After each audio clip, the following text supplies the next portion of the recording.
So welcome everybody to the monthly AMA. This month I'm delighted to have Mark Roberge. I'm just going to make sure I'm on the video. I don't know if you can see this, but this book is recommended to me by more people than anything else, and it's one of the books I recommend the most. And I know a lot of people on the call have got a copy as well. So Notion is an enterprise SaaS investor. You know, we've made 55 plus investments since 2009. And those four words you use, repeatable, scalable revenue growth, yes, it's just music to our ears. And so I think there's incredible value in kind of bringing this kind of community together. Just as a little background, I think most people will probably know your story, but an MIT quant who sat next to one of the founders of HubSpot in a class, was asked to go in and set up a sales function to build repeatable, scalable, predictable, scalable revenue growth, and grew that to 400 people and 100 million in revenue in 7 years, which is quite extraordinary. And what I think is really interesting is this engineer turned salesperson who says, how do I turn this art into a repeatable science? How do I use data, systems, and tech to figure out how to hire people in a repeatable, predictable way, train them, onboard them, coach them, support them, feed them in a way that we can be, you know, empirical and learn and get better and better. And I think that's a, you know, hugely powerful mantra for any sales or SaaS leader. So delighted to have you here. And you're now a professor lecturer at Harvard Business School, and a prolific investor from the look of your LinkedIn profile as well. So really pleased that you take the time. We've got an hour. I'm sure it could probably go on a lot longer than that, but we'll do our best to close it off at that point, because I don't want to eat into too much of your time. But maybe Mark, if you want to just kick off and tell us a little bit about that story in your own words, that would be great. Yeah, you bet. Thank you for that great introduction, Stephen. You can hear me okay? Yep. Perfect. And thank you everyone for coming. I'm excited and humbled to hear about all the interest, and excited to chat with all of you over the next hour. Just a couple tidbits in there. First off, yeah, thanks for the support in the book. 100% of the proceeds of the book goes to an awesome nonprofit back here in the States that helps kids that are in tough neighborhoods to discover entrepreneurship when they're starting out in their high school career, and hope to get them through high school. It's been quite successful. So all the proceeds go there, and thank you for supporting it. Thanks, Samkit, for the promo. I didn't know that. That's a great story. Yeah, just like, you know, we're all passionate entrepreneurs, and this group has been doing amazing, taking entrepreneurship and applying it to a really hard social problem. So just note that hopefully they come out to the UK soon too. I'm sure the UK has programs like that. But and so yeah, a couple of things we can highlight today. I'll talk for like 5 or 10 minutes, just for those of you who haven't read the book. You can know some of the subject areas. I think a lot of both my work at HubSpot, my codification in the book, as well as some of the work now. I'm a full-time faculty member at Harvard Business School, but still spend, you know, quite a bit of time advising, investing, sitting on boards for startups, just because that is my drug. It's my passion, and I couldn't live without it. And so that's just the way I express that today. And so it allows me to keep, you know, seeing the trends and a lot of pattern recognition. And I'm happy to share some of the things I've seen since writing the book. We can talk about those things as well. You know, a lot of the principles that I come up with are hinged on two observations, which are probably extremely obvious to everyone on the phone, but it's less obvious as to how you actually apply them to modern go-to-market strategies. The first one is that, you know, we have such an opportunity with data today.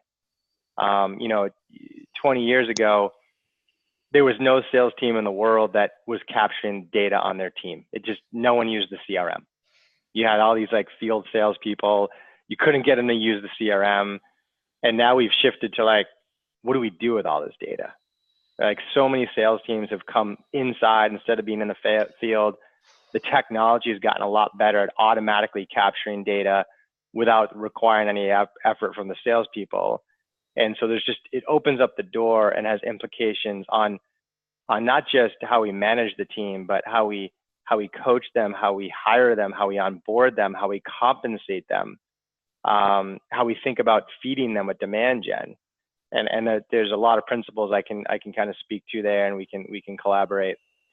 The other major movement is just what the internet has done to buying and the empowerment of buyers, right? It's like, as a buyer, we used to have to talk to sales, especially in the context we live in, software, product, et cetera, just to figure out what it does, how much the product costs, how it compared to the competition.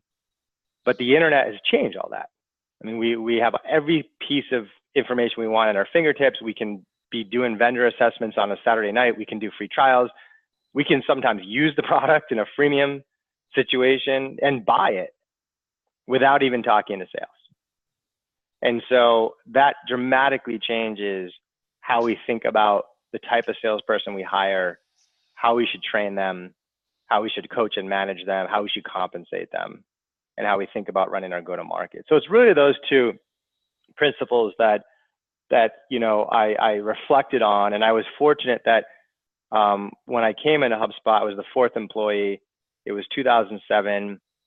We were right at the brink of this change. Like, SaaS was barely a category. Freemium, I don't even think had been invented yet. We invented inbound marketing. So the whole premise of generating leads through blogs was, and I was so fortunate to be able to, I was one of the first people to have the opportunity to build a go-to-market capability from the ground up, knowing that these principles were the future of our business context. And so, as Stephen mentioned, I'd never done sales before this. So I had this sort of engineering quant mindset, and it was sort of those kind of foundation in my career that I was able to lean into. So the 4 principles that we can highlight today, and then you guys can hit me with questions, are, the predictable, scalable revenue growth, which is just amazing. They're 4, like, such an obvious just term, predictable, scalable revenue. But as Stephen mentions, whenever you're raising money, just put those words at the beginning of your sales and marketing section of your deck. Boom. Like, every VC is like, that's our investment thesis. That right there. So anyway, and then you can back it up with the principles that we discuss, and a lot of you are probably executing. So there's four elements to back it up and take that very, like, visionary statement and turn it into tactics. And the first is, like, how can we hire the same successful salesperson every time using data? Number 2, how can we onboard them in a way that predictably creates this input to a factory of the people that we want to be working our leads? Number 3, how can I provide them with the same quality and quantity of leads every month? And number 4, how can I hold them accountable to a very successful sales process to work those leads? That's the machine, right? And so the cliff notes on each one, if we talk about hiring, one of the biggest mistakes that I see generically, but it very much applies on hiring, is sales leaders either using the hiring formula they used at their last company, or copying another successful company that they've been mentored by or talked to. And it's I guess the biggest turning point for me was the 8th hire I made at HubSpot. I'd convinced the number 1 salesperson from a public company in town to join our company. This person literally was number 1 out of 800 reps. And we had 15 people in our company total. And I was like, holy cow, I can't believe they're coming. And I rolled out the red carpet when they arrived. I was like, this is our new superstar. Teach us to sell. And they didn't crush it. Like they did not, I mean, they didn't fail miserably, but they certainly weren't number one. I was like, oh my gosh, how could this be? And I realized that where they came from, a company that had been around 20 years, a brand that was really well known. They were literally running Super Bowl ads for our big football game back here in the States.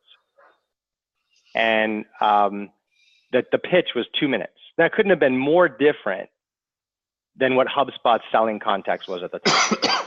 No one knew who we were. No one knew what inbound marketing was. It was complete evangelistic. And you can imagine the type of salespeople that would succeed in this environment versus that was extraordinarily different. And at that point, I was like, wow, there is no universal answer to who is a great hire. It's really unique to your context. And your context is your buyer, their sophistication, your product, its maturity, the category maturity, the stage of the business. Are you in Europe or Asia or US? Like all this stuff dictates your context. And you have to think about the tasks that you need to do. So I sat back and said, okay, here's the 10 criteria that I think correlate to success in our context. And I was just disciplined about like defining what each one was, what a score of a 1, 3, 5, 7, 10 would sound like in an interview. And I scored everybody. And, you know, you folks are all at different maturity cycles, but even when you're hiring like 3 reps in a year, it is invaluable to go through that process, watch how they evolve in your system, whether they succeed or fail, and then ask yourself, why are they awesome? And have we adequately been interviewing on that? Or why are they terrible? And are we adequately interviewing on that? Because you're not going to get it right the first time. It's just putting together this flywheel learning cadence around hiring, which is going to be such an important growth mechanism for you. And hopefully a lot of you get to the point where you're hiring 20, 30 reps a year and you can run a statistical regression analysis on that algorithm. And that's essentially what we did in year 3 and used it from then on out. And it's really comforting when you have that level of predictability and you're signing up to hire 50 reps in the upcoming year. I mean, you just want to have that. So just think about like how, not copying your neighbor, not copying what you did in your last company, but what's unique about your selling context, and put in a learning system so that you can hone in.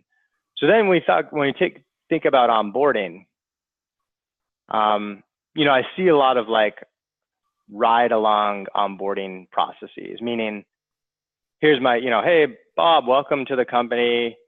You remember Sue from the interview? She's our number 1 rep. Your training is going to be sitting next to Sue for a month or a week. And that is like really concerning to me, because as I looked across the team, while we were specific about the blueprint we wanted people to succeed in, they all sort of like all have their superpowers that they lean into. I remember we had this guy named Adam who was a top rep. He was just an activity hound. Like he was mediocre at everything else, discovery, the pitch, whatever, but he just did 40% more calls than everybody else in a month. And because of that, lots of numbers fell out the bottom successfully. And then Jen, she was an amazing rapport builder, right? So all her calls were like, the first half hour was like sports and kids and church and the weather and events, and she was okay at the rest of the process. She was mediocre, but her prospects loved her, and they all bought. Now, those are 2 very different selling styles. Imagine if Jen had trained Adam or Adam had trained Jen. They would have had a weird interpretation of what success was. So I essentially put together, a more formal cadence around training, which I think companies do a good job on product, but that was the minority of what we did. We did it a lot on the buyer. And it goes back to that principle of like, today's buyer is different. They're empowered. They expect more than someone that can just deliver the information that they can find on the website. So the most important part of our training was we had all of our reps create a blog on the HubSpot software, create a social media presence, start posting, create a landing page, converting leads, nurturing the leads with email, running the analytics on it, all using the HubSpot software. And by the time they left training, they had lived the aspect of marketing that we were trying to convince the world to do. And when they got on the phone with a business owner or a marketer who was concerned or skeptical, they just be like, listen, I just did it. Look at my site. This is me. Go do a Google search for this word. That's me on the first page. It works. And it's a lot more to be able to have that empathy and connection with a buyer, having gone through it, than just like spewing out like product information. So, you know, just think about that. Like, how can you, in your training, get your reps to develop a deeper connection and empathy with your buyer? There's a huge why now importance to that given today's buyer empowerment. The third principle was the quantity and quantity of leads.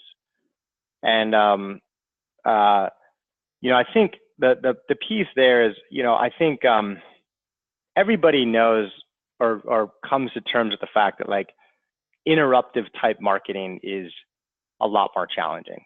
Cold calling's a lot more, it's getting harder and harder. Advertising's getting cluttered. And they realize that, you know, again, with today's empowered buyer, they're out there searching, they're out there engaging, and they want to do more, but I don't think companies know how to. And so one tidbit I'd give there is, you know, don't underestimate the value of a journalist type person in your marketing function, right? Like the second hire we made at HubSpot for our marketing team was a reporter for the New York Times. That was our second hire. And so just like think beyond the generic, like set up trade show booths, do email campaigns, like PR decks, whatever, you know, seek out those content producers, great writers. And that could be like a full-time hire. It could be an intern. It could be you pay on a per article basis. It's a big freelance community. And then surround them with the thought leadership in your company, right? Like have them interview your CEO, have them interview your salespeople, have them interview your engineers if you sell a technical product. And you know, all those people are thought leaders in your industry, but they don't know how to write well and they don't have time. And so a journalist is just great at like knowing nothing about your space, but just interviewing a smart person and turn it into a beautiful piece of work, right? So set up a cadence, find that person and set up a regular cadence so they can spit out, you know, a couple good pieces of work every week or every month, et cetera. And that will really change your game. The other piece there is setting up a service level agreement between marketing and sales, right? So trying to take the subjectivity out of that whole process. You know, I've worked with a lot of sales and marketing teams. I find most of the time they hate each other. Right? I find that like most of the time marketers think that salespeople are overpaid, spoiled brats, and that salespeople think marketers do arts and crafts all day.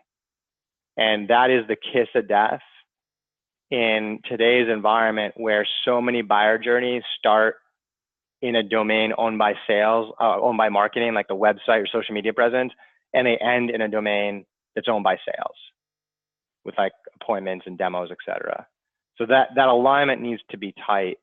And you know, it's the definition of an MQL and measuring them I like to measure them on a daily basis and set monthly goals for both teams. And we can talk more about that if some of you are going through it. And the final piece is holding the team accountable. You know, so you're hiring good people, you're training them, you're bringing in good demand. Now we just have to run the process in a successful way. And I guess the major pothole that I see a lot of folks in the industry fall into is having most of their frontline sales management doing unproductive work, which is either just spending all their time managing the pipeline and the forecast, which honestly like tools can do today. We just have to make sure it's correct. Or even worse, doing the job for the rep, which can make them very spoiled and lazy. I personally have had a lot of success through different companies and feel strongly that the number one role the manager should be playing is a good coach and developer of people. They hire and they develop people. And And so that, you know, so I just push you to like maximize the amount of coaching that frontline manager is doing. That frontline manager is like probably the most critical role in the organization as it starts to scale on the go-to-market side. And so, you know, that's where I like to lean into the data, and as opposed to just being subjective in the coaching, you know, measuring the number of calls, number of opportunities, number of demos, number of trials, number of closes, the conversion rate between each, how that's changing for each rep month over month, and how that's comparing for each rep from other reps to help diagnose what's the blueprint of ideal behavior and where is this rep that I'm speaking to off, and using the metrics as a guide to diagnose the skill area that will improve them most. Because you really can't work on 10 skills at a time. You really should be working on 1 or 2. And so the most effective coaches I see embrace the data as a guide to properly diagnose reps, and then choose the 1 or 2, despite the fact that there are 20 things broken with that rep, choose the 1 or 2 that will make the biggest difference. All right, so, you know, hopefully that gives you some, you know, some overview of the process, hiring, onboarding, demand gen, coaching. I'm happy to field questions on anything that's burning for you, strategically, go-to-market, compensation, org structure. And I'll just say one more thing, that in terms of like, since writing the book and since joining the faculty at HBS and seeing a lot more pattern recognition, the area that I've been doing a lot of work on and seeing success with is altering the, recognizing what stage you are in your journey from product market fit to rapid growth, and how you adjust your go-to-market accordingly. I do find that too many companies build a product, an MVP, find 5 beta customers, it works, it's not bugging anymore, and they jump prematurely to rapid revenue growth. And the investors don't help. No offense, Stephen, but the investors I don't think help. All of a sudden everybody starts measuring success based on top line revenue growth. And I think that's premature.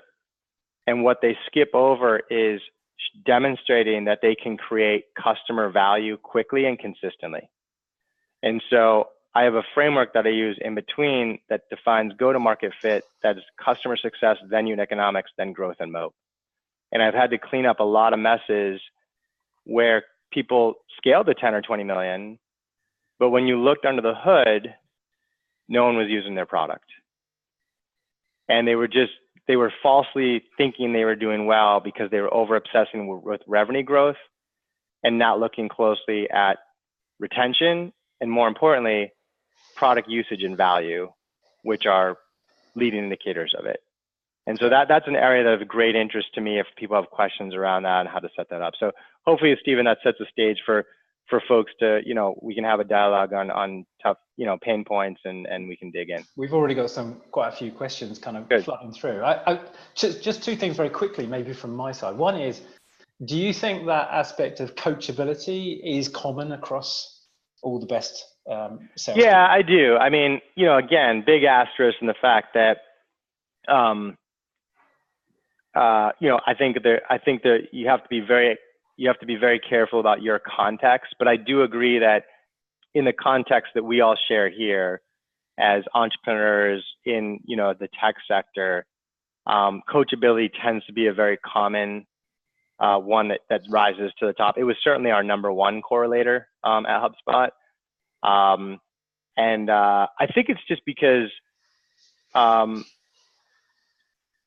you know, we're usually evangelizing something new, and we usually are running cultures that have a high pace of change that are necessary, like adaptation. And so I think in our context that comes up a lot. You know, I think like other contexts, like if you were selling into like governments, like huge deals, I would probably just go after someone with an enormous Rolodex and is well connected and just let them go do their thing. And I wouldn't think that coachability would be a big deal there. But, you know, I think in the context that we're talking about, it's usually in the top 3. Okay. So I'll read out a few of the questions. So the first one, Helen put in, Helen Cockle. So keen to know more about the SLA between sales and marketing. I'm interested. I've run big marketing teams. Sure. I've run sales teams as well. So tell us a little bit about that and how you measure and manage that. Yeah, sure. So the key is taking the subjectivity out. You know, I'll tell you, Volpe was our CMO, and he was a great partner as we went through this. So the first thing that we did was, you know, we knew for our mid-market business, as an example, we would give each mid-market rep 100 leads a month. And so we knew that if we gave them 100, they connect with half, they create 30 opportunities, they do 15 demos, they close 5 customers for an average of 1,000 MRR, and we knew we had our number. So, and we just had to be crisp around what an MQL would be in the mid-market. And so clearly we defined a VP of marketing who downloaded an ebook as an MQL in the mid-market. I mean, that's awesome. VP of marketing, download an ebook, great. We also did VP of marketing that requested a demo. Now, the challenge was that, you know, you could imagine which of those leads closed at a higher rate. The demo request actually closed at 3 times the rate that the ebook downloads. But the demo requests were much more challenging for marketing to generate. Like if you sent 1,000 visitors to the homepage and had to request a demo call to action, you know, a far fewer would click on that than say download an ebook.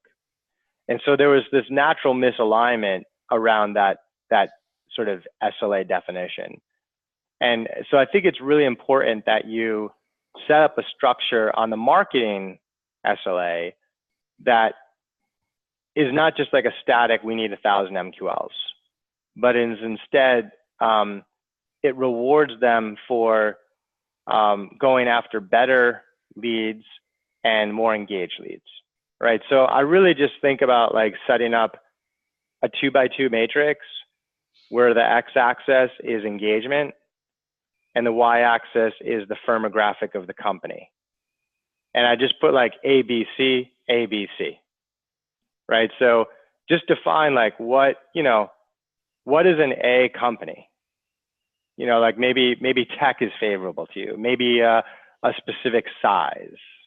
If they're between like, it could be that like, if it originates with a particular role, right? So just define like, what is your A company, your B company, and your C company? And your C company are not your unqualified. They're still qualified, it's just they're harder, right? Okay, so ABC. And then put down your ABC engagement, right? So like what's like a beautifully engaged company? A, demo request, active free trial, whatever. B is, you know, ebook downloads. C is blog subscriber, right? And then now you end up with this, you know, 3x3 matrix, and then just put a dollar value of what you think each of those boxes is worth, right? Like an AA, you know, ideally like down the road, you'll actually have numbers in there and you can see for an AA, they convert at this percentage for this, and they usually buy this much money. When you have that, you just multiply the two numbers together and that's your value, but not every startup has that. So just put it, you know, AAs are worth $50 and BAs are worth, you know, 30. And so now you've got this matrix in place and now you can put marketing on a revenue quota. So instead of saying like, we need 1,000 leads, you can say we need, you know, $500,000 a lead value, and you properly incent them to push the engagement of the leads and go after the hottest ones. Okay, so that defines the marketing SLA. The sales SLA is, you know, just think about what are all the follow-up rules that you want. Okay, so you want, let's take 4 examples. You want every lead called within 2 hours, number 1. Number 2, you want every you want every lead attempted, like say 4 times in 2 weeks. And then you want, you know, maybe every opportunity you want either close, you want it closed, either close won or close lost within 6 months of creation. Okay, so those might be some sales rules. So you can just code those into your CRM and just have like a dashboard.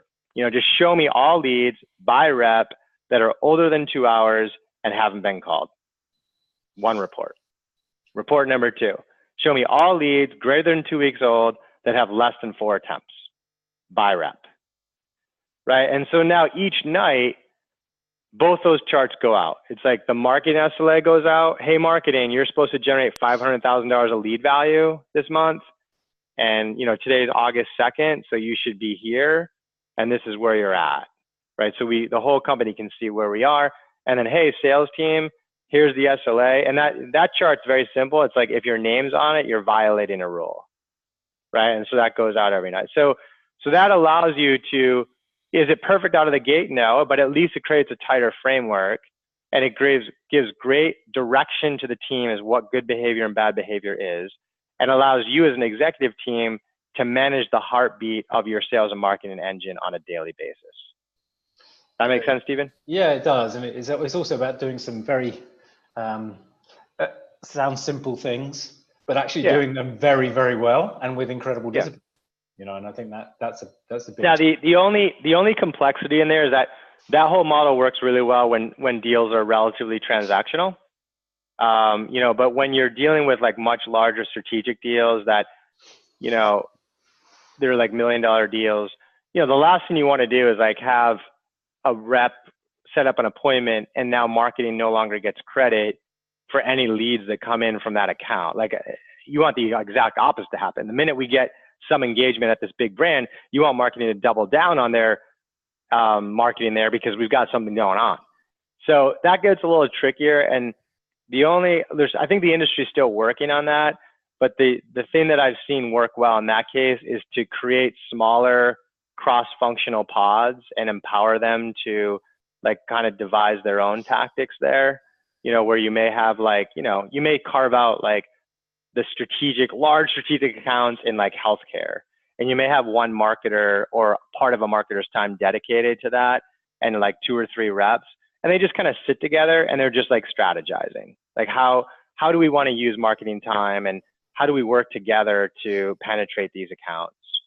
So like having a product pod with a product manager, a product designer, exactly. and some engineers and exactly. Right. Maybe even a customer success person in there too. That works really well.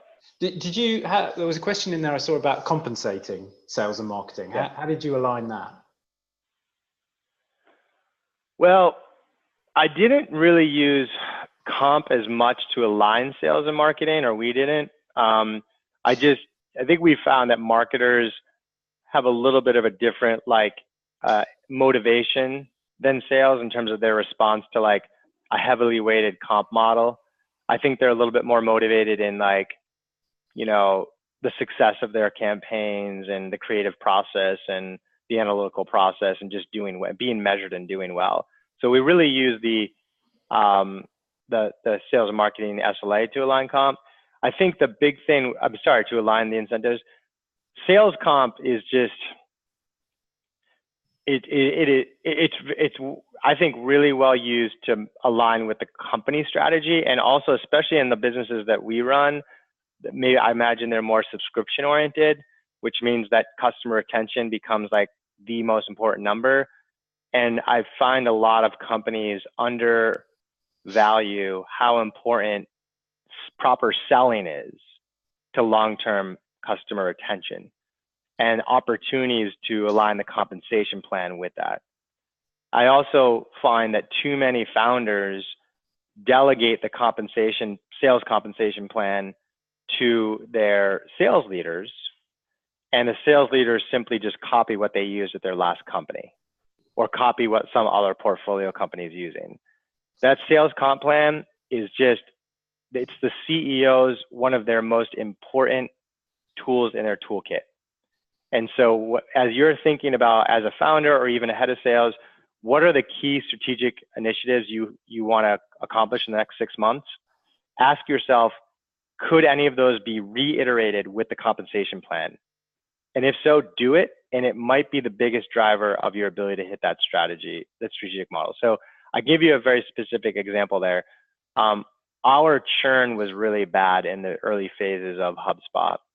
And when I measured the churn by customer success manager, all the customer success managers had a very similar churn. At first I thought that it was the post-sale experience, and because they all had the same churn, it wasn't.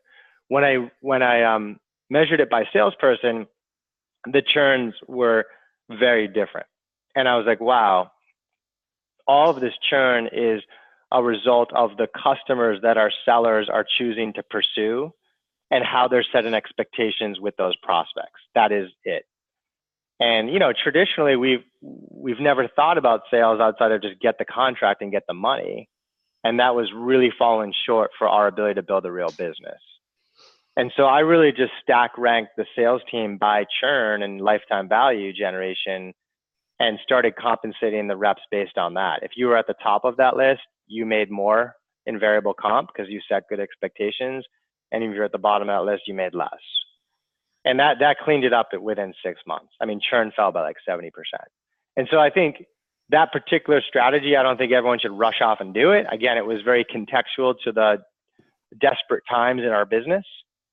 But I do think that you should, number one, certainly have some sort of lifetime value component in your compensation model for sellers, even if they're not involved post-sale. And number two, you should really think hard about how you can better align the compensation plan with the current strategic objectives of the company. And don't be afraid to change that over time. Not every 3 months, but every 9 to 18 months as the company evolves. There's a question here that caught my eye from Laura. It says, given your transition from coder to sales, have you ever felt a sense of imposter syndrome? Did you have that? If so, how did you handle that kind of self-doubt? Because you built a model which is very untypical. Most sales leaders would never have started the way you did. Yeah. So I guess the question is like, did I ever feel like unworthy, or what the hell am I doing, or go back to my computer and hide in a closet somewhere? Not really. I mean, I don't know. I guess I was like, I'm a little bit of like a career ADD. Like, I mean, I didn't even study computer science undergrad. I was a mechanical engineer. Then I got through and I self-taught myself coding on the job. So I guess like I've always just been like not afraid of, my background's not that, I can't do that. I mean, now I teach at Harvard. I mean, I didn't think I'd be a teacher. I mean, it's just like, I guess it's just a little bit of a career ADD. And I just think like, I've never been afraid of like not having adequate training. There's always like great people you can surround yourself for coaching. And I think I've always been aggressive around carving out, even in the busiest of times, 5% of my month to self-learning, whether that's a cup of coffee with an advisor, reading something. So yeah, I mean, and honestly, like, I guess at the time, I always like, I was a CEO, a founder of a very small company before that. And so at that point, I'd already made the change to entrepreneur, and I'd already made the commitment of not like going back to coding. And it just so happened that HubSpot needed me in sales, and that's what I stepped up and did. I was kind of like a general athlete at the time. So that's how it unfolded. The interesting question here from David. How did you assess for coachability in the recruitment process? Yeah, sure. Great question. So I'll take 3 minutes and tell you really quickly the whole interview process for me. And granted, like, there was a lot of different steps, and my involvement in the interview process changed over time from being the person that ran the whole thing when we were 10 people to being the last 30 minutes when we were 400 people on that team. But yeah, my basic interview was starts in the lobby. Hey, Steven, how you doing? Does Steven do any research on me? And does he break the ice with some questions? Like, does he ask good, curious questions? Like, it's not a showstopper for me, but it's an opportunity for him to like check a box. I warm him up with, how come you're interested in HubSpot? Like, where do you want to be in 3 years? Are you on a leadership track? Do you want to sell bigger deals? Do you want to be an entrepreneur one day? Just to get him warmed up. Then I do a little like prior success. I noticed, Steven, you're over at NetSuite today and you're an account executive. how many account executives do they have and where do you rank? And is that based on bookings or revenue, last quarter, last year? I look for top 10% performers. Then I get into the role play, and that's really where I start to assess these elements. So let's say, Steven, let's do a role play as if you were a HubSpot seller. I'll be the marketer at a security software company, and you can be a HubSpot salesperson. And let's pretend that I came to the website this morning and downloaded an ebook, and you got the lead. And so you have a chance to follow up, and let's have a 5-minute call on that. I'll give Steven whatever time he needs to prepare, and then we'll go. And so I want to see when he opens up the call, does he like throw up on me with like 10 minutes of information that I could have just read on the website and he's really going to lose the prospect? Or does he ask really nice open-ended questions on why I downloaded the ebook and listens intently and asks good, intelligent follow-on questions? That really is like helps me understand where they are on the curiosity bent. I usually throw a tough SEO question at them at that time just to see how much they've come up to speed on our domain as they've gone through the interview process. Then I stop the role play. I ask them to self-assess, which I think is an indication of coachability. And if Steven says, you know, I was awesome. I nailed it. I nailed it. Perfect. I'm not that psyched about that, right? Versus if he's very reflective, like, you know, I think I did well here, but I could have done better here. I like that. And then I just go into a coaching sequence, you know, either like, what do you mean? What would you have done differently? Or, you know, actually, this is kind of important. Usually what I say is in every interview, I give one piece of positive feedback and one piece of improvement. And the reason I think that's important is I want to see the real them.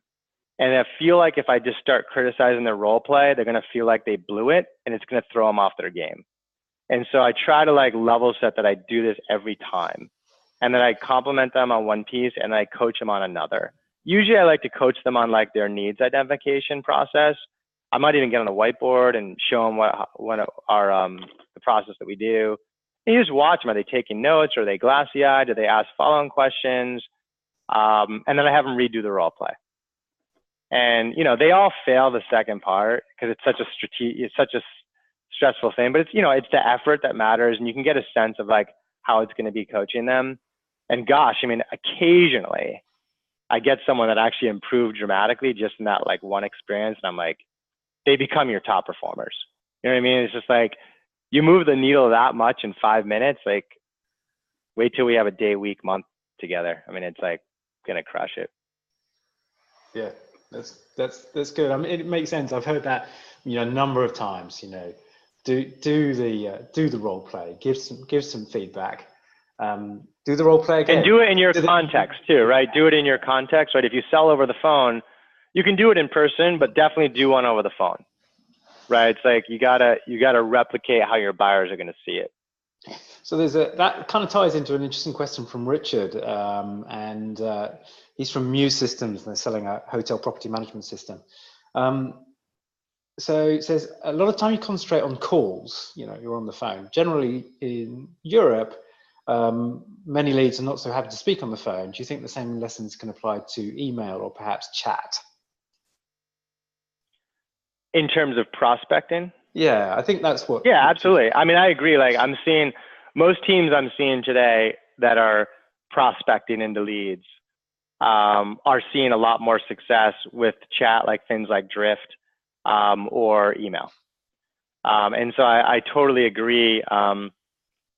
The whole principle we talked about in terms of you know, buyer empowerment and buyers expecting something different out of a seller really applies in that context. One of my most favorite demand gen tactics that I've seen is doing a public audit on a company. It's not always an opportunity to do this. It depends on your selling context. But you know, there's a company that I invested in and I advise that sells web conversion software to large retailers like the Gap and Old Navy and Walmart and that kind of stuff. And so the problem that they solve, like the conversion optimization, is all relatively public, like pane, right? Like they could go onto the site and like literally download the mobile app and start buying stuff and see how it's set up.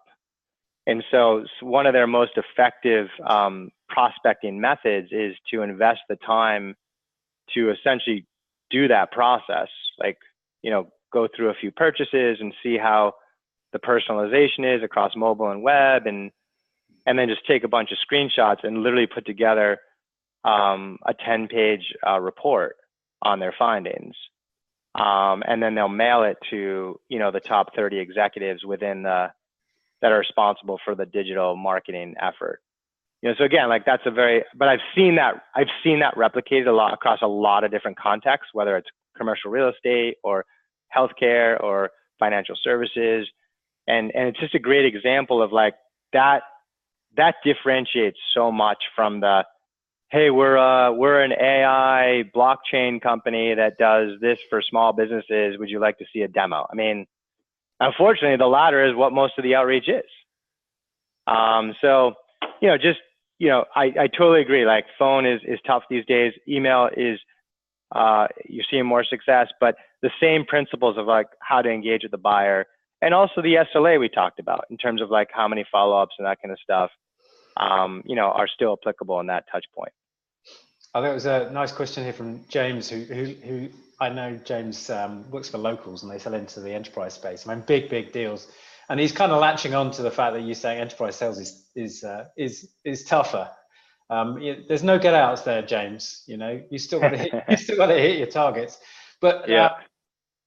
When you think about, so his question was, you know, how do you overcome the lack of volume when you're going the big deals? In big deals, yeah. Yeah, with the big deals, yeah. So a lot of people, like, I think mistakenly believe that a lot of these metrics-driven processes don't apply to big deals. And I can introduce to you a lot of heads of sales with big $1 million deals that have engaged this with quite success. The big difference with the bigger deals is, unlike the transactional deals, where a lot of the metrics are centered around how many leads per week, how many calls per lead, the conversion rates there, you just don't have that volume with the bigger deals. And instead you replace that, that data discipline. First off, you tend to look at things more quarterly than monthly. It's just the reality of the pace. And second, you tend to try to dissect the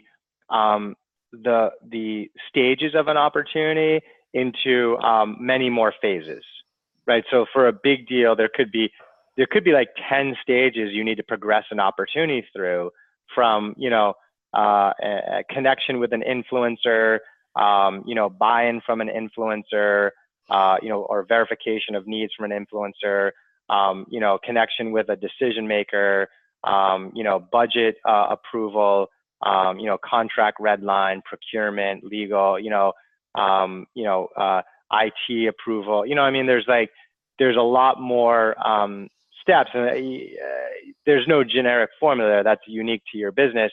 But measuring, you know, how many opportunities, and it could only be like 5 or 10, and the progress and time between each stages from rep to rep, that will create the same level of visibility into what an optimal sort of motion and blueprint is, and it will create the same sort of peer pressure from the reps that, like, they're just not moving as fast or as high in conversion rate through those phases as their peers.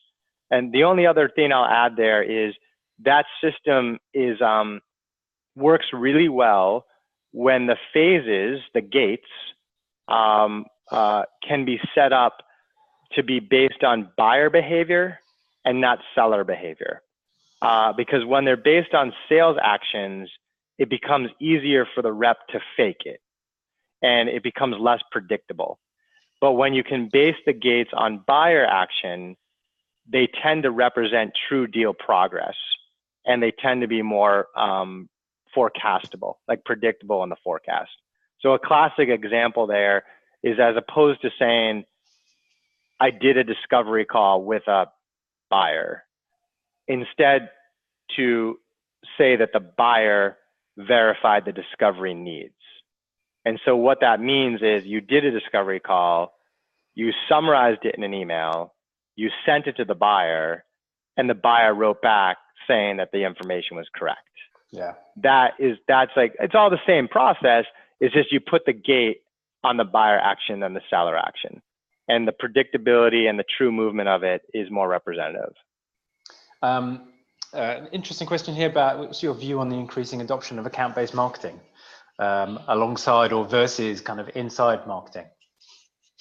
Inbound Well, I think it's a little bit like, I think a lot of these trends are just rebranding of 40-year lessons, you know what I mean? Like, or like things that have been happening a long time ago. I mean, I think it's in reaction to the fact that like we saw an explosion in the last 10 years of, you know, this high velocity sales motion. We saw an explosion of moving away from having teams in the field doing the golf outings and the steak dinners to content marketing, driving leads to an inside team and closing business. And that has allowed us to go after, you know, smaller businesses. For the first time, software could actually deliver to small businesses in an economic way. Things became more transactional. But I think account-based marketing is just a reaction to that pendulum swimming too far toward, like, you know, forgetting about the buyer and really, you know, starting to have, like, you know, markets of one or better segmentations and figuring out how to, like, personalize your marketing and sell into those accounts. So I think it's necessary. I think it's good. I think it's in line with what buyers want. You know, buyers can feel it when you're marketing to them in a very generic way, and your competitors will eat your lunch when you do that. So I think it's a good movement, but I also think it's a little bit of a reinvention of stuff that have been done classically in sales over time. Yeah. There's let's say, oh gosh, there's a couple of really long ones here. Let me just have a look at this. So you mentioned at HubSpot you built a piece of software called Sidekick. Helps scrape the web for the info you needed about leads and save time. Do you recommend? Do you still see a lot? I mean, a lot of that goes on. And do you recommend any other tools for that at the moment? You know, I didn't mention it today on the call, but thank you for bringing it up. I'm still an advisor. Yeah, I'm still an advisor at the company, and they're doing great. You know, generically speaking, the whole sales automation space has exploded in the last 3 years. I wish, you know, we had to hack a lot of these tools in Salesforce and on our own with our own little hack team back in the day, and now you just have so many things to choose from. I mean, I can't even who to recommend. I mean, I like Gone.io these days in terms of, like, I think that's GONG, and I don't own any stock in them or anything. But yeah, I think they're going after a newer space anyway, which is like AI on listening to calls. They're putting out some great data, and I think it allows you, as you scale, to, like, being able to, like, codify the performance of your sales calls without listening to every single one.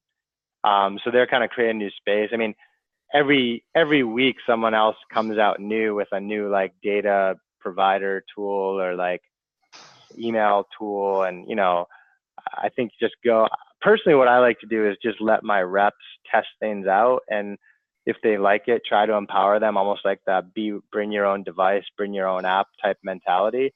And then specific to Sidekick, I mean, you know, if you are starting out, just take a peek at HubSpot's side there. You know, I led the creation of the sales software side of that business, and we try to do it in a very freemium model. So the company has a free CRM and has a bunch of tools like, you know, the appointment setting and email tools around it. So take a gamble on them since it's free, and it's one of the few tech stacks that has not just the sales and marketing database apps are integrated. They actually sit on the same database. It's the only tool that I know that does that. So there's a lot of, you know, ease of use elements to having both those worlds sitting in the same tech stack. Interesting question. Yeah, and actually a lot of our companies still are very much got that kind of discovery process and, cool. and creating their own tools. empowering the salespeople at the front end of the prospecting in particular. Connor, you mentioned when you started out that you guys really defined inbound marketing at the time. No one was really doing it. Given everyone is now doing blogs, I mean, we're inundated with content.